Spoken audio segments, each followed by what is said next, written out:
వ్యాస భగవానుడు అష్టాదశ పీఠాలని అష్టాదశ పురాణాలని మనకి అందించినటువంటి మహనీయులు.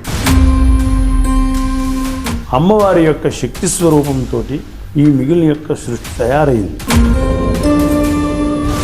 పరాశక్తి అయినటువంటి అమ్మవారి యొక్క ప్రతిరూపమైనటువంటి అమ్మవారు పార్వతీ అమ్మవారుగా దాక్షాయణి అమ్మవారుగా అవతరించి ఈశ్వరుని వివాహం చేస్తుంది. దక్ష ప్రజాపతి గారు ఒక మహత్తరమైనటువంటి యజ్ఞాన్ని తలపెట్టారు. అంత మహానుభావుడు దేవదేవుడు ఒక ముల్లోకాలకి అధిపతి మన పరమశివుడిని ఒక అల్లుడుగా వస్తుందంటే దక్షపతి ఎందుకు వద్దన్నాడు, ఎందుకు స్వీకరించలేదు అల్లుడుగా?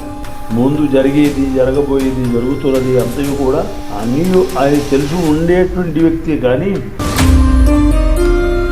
చాలా దారుణాతిదారుణమైనటువంటి యుద్ధం జరిగింది, సంగ్రామం జరిగింది. ఆ సుదర్శన చక్రాన్ని వారు ప్రయోగించడంతో అమ్మవారి యొక్క శరీరము ఉండేటువంటి భాగములన్నీ కూడా 18 అష్టాదశ శక్తిపీఠములుగా అవతరించాయి.